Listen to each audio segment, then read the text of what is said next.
Salut à toi, j'espère que tu vas bien et bienvenue dans ce nouvel épisode de la série sur Symblog, le blog créé de A à Z avec Symfony.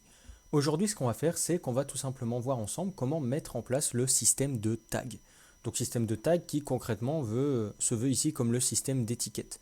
Pour ceux qui connaissent WordPress, ça va être similairement la même chose, c'est-à-dire qu'on a un système de catégories que l'on vient d'implémenter qui en gros réfère les grandes parties du blog et on a plutôt les étiquettes du coup qui sont des mots-clés on va dire.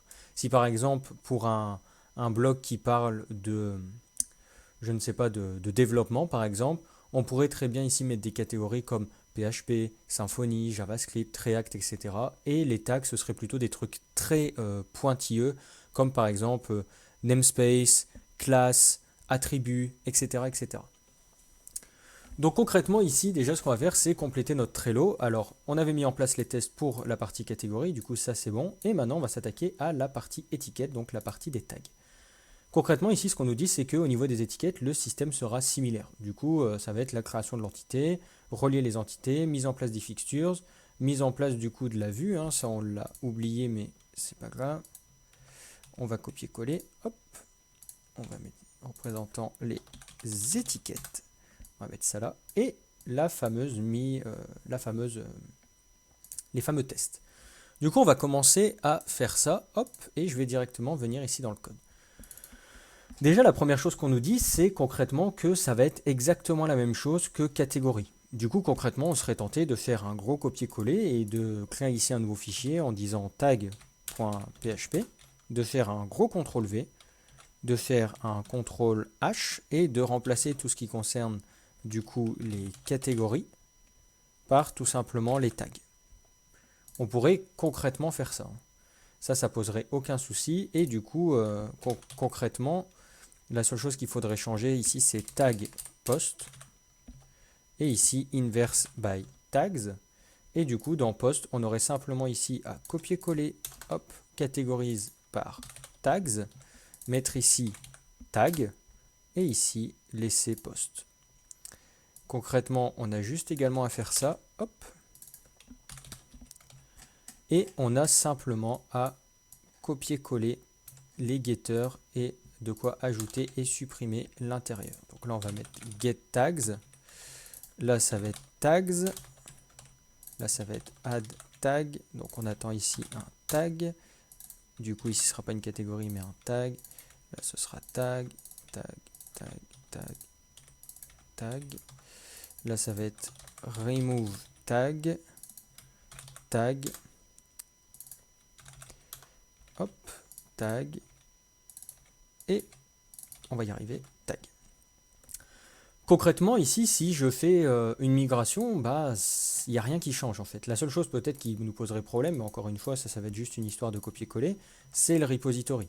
Nous, on va faire un nouveau fichier, on va l'appeler tag repository.php, on va faire un copier-coller, on va faire un CTRL-H, et tout ce qui commence par catégorie, c'est remplacé par tag.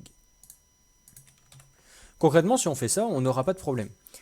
Maintenant, tu te doutes bien que la vidéo, elle ne va pas uniquement concerner le fait de faire des copier-coller. Ce serait peut-être un petit peu bête. Et du coup, je me suis dit que, tout simplement, le fait que ce soit extrêmement similaire, c'est qu'on pouvait voir ensemble un système que moi j'aime beaucoup. C'est tout simplement le système de traits. Alors, le système de traits, qu'est-ce que c'est? On va voir ça ensemble. C'est tout simplement un moyen. Donc, je vais plutôt te mettre la documentation de PHP au lieu de t'expliquer ça n'importe comment. Hop, voilà. Les threads, pour ceux qui ne connaissent pas. Donc, les threads sont un mécanisme de réutilisation de code dans un langage à héritage simple tel que PHP. Donc, techniquement, tu as compris. Ici, on a un exemple. On a deux classes. Et ces deux classes qui sont similaires, du coup, vont, à part l'extend, mais ça c'est un détail, vont utiliser le use d'un trait. Donc le use de ça qui est ça en fait. Et ça va tout simplement importer les deux fonctions à l'intérieur. Ça va permettre du coup, si on sait que c'est pareil, de tout simplement modifier à un seul endroit et que ça ait des répercussions à deux endroits.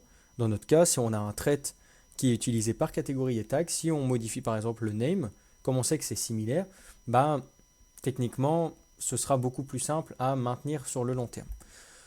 Donc on ne va pas s'embêter et ce qu'on va faire tout simplement, c'est qu'on va mettre en place ce trait. Pour ça, ce qu'on va faire, c'est qu'on va créer un nouveau dossier qu'on va appeler thread. Et moi, le thread, concrètement, on va l'appeler catégorie. Voilà. Catégorie tag thread.php.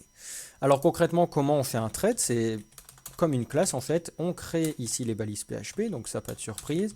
Un namespace, donc ici ça va être app entity thread.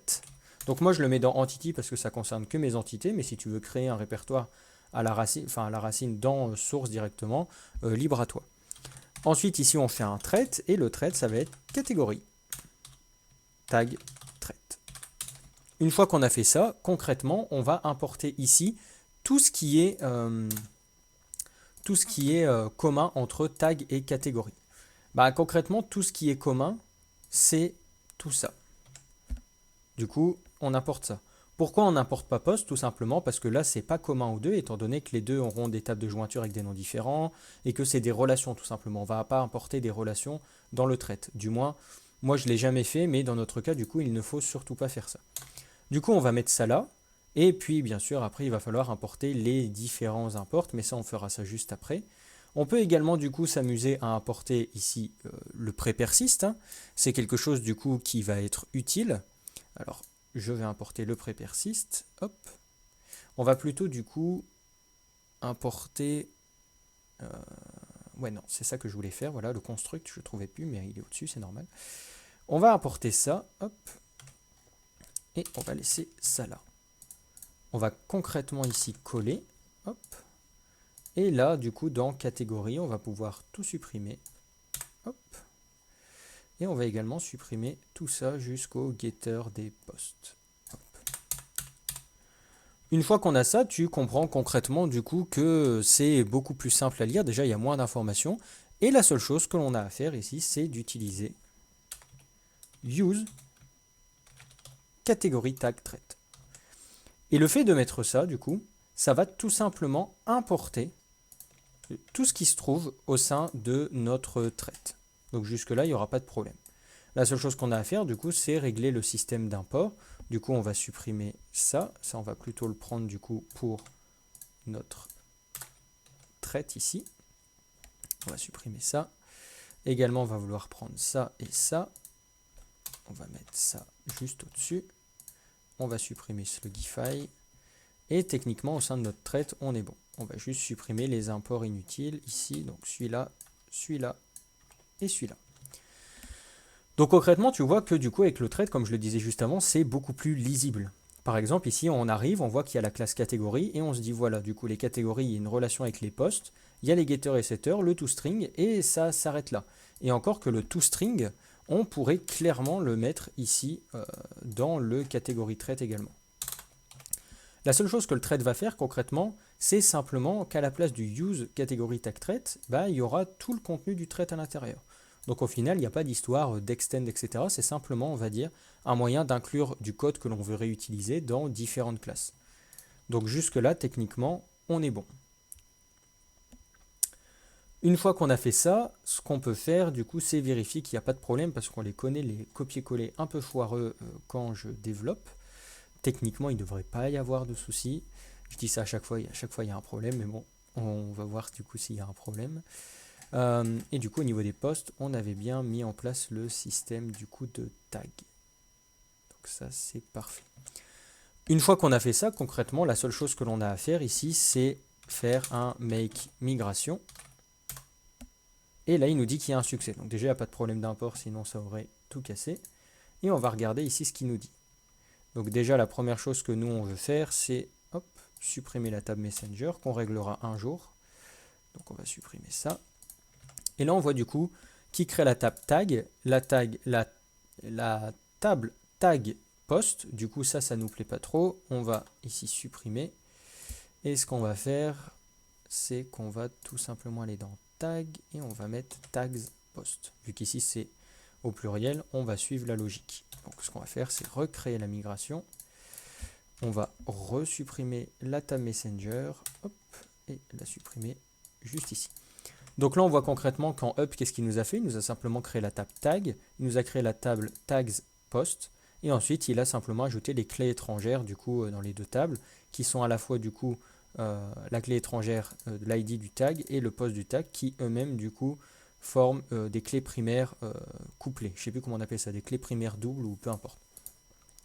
Mais bref, tu vois l'idée, c'est exactement en fait la même chose que ça. On aurait clairement pu faire ici un copier-coller carrément. Une fois qu'on a fait ça, concrètement, on va voir du coup si ça se migre bien au sein de la base de données. Donc pour ça, on fait un make migrate et là, on va directement aller dans notre PHP myadmin pour voir qu'est-ce que ça a fait. Hop. On va faire un connexion et on va simplement aller ici. Et là, on va voir du coup que notre doctrine, notre quatrième migration a été exécutée. Et on va aller dans tag. Donc pour l'instant, il n'y a rien, mais on retrouve bien ici ID, name, slug, description, created at comme catégorie en fait. ID, name, slug, description, created at. Et on voit du coup le tag post qui a tag ID et post ID comme le categories post qui a catégorie ID, post ID. Donc concrètement, moi c'est tout ce que je voulais te montrer dans cette vidéo. Est-ce que... Non, c'est tout ce que je voulais te montrer dans cette vidéo. Le reste, on le fera dans la prochaine vidéo. En tout cas, j'espère du coup que le système de traite, si tu ne connaissais pas, bah, ça t'a plu. Tu vas voir, c'est quelque chose qui est vraiment utile quand tu as vraiment du code à dupliquer, surtout entre différentes classes. Ça peut être super intéressant. Au moins, c'est beaucoup plus lisible. Moi qui suis fan du coup de faire du code propre et du coup avoir une bonne lisibilité, je trouve ça vachement cool du coup de mettre ça en place. Donc voilà, on verra dans les prochaines vidéos du coup s'il y a eu un copier-coller foireux, mais pour l'instant on ne l'a pas vu. En tout cas, j'espère que cette vidéo t'a plu. N'hésite pas à liker justement si ça t'a plu, n'hésite pas à partager. N'hésite pas également à me laisser un avis sur les trades si tu ne connaissais pas, ou même si tu connaissais, s'il y a encore une meilleure façon de faire. Je suis preneur bien sûr, je ne suis pas la vérité absolue comme je le dis à chaque fois. N'hésite pas également à commenter si tu as eu un problème et n'hésite pas à t'abonner si tu veux suivre la suite de l'aventure Simblog ou simplement suivre tout ce qui est mis au sein de la chaîne YouTube. Moi je te dis à la prochaine dans la prochaine vidéo et on verra pour mettre en place tout ce qui a été fait du coup au niveau des catégories mais au sein d'une seule même vidéo du coup pour les tags. Donc je te dis à la prochaine dans la prochaine vidéo. Salut!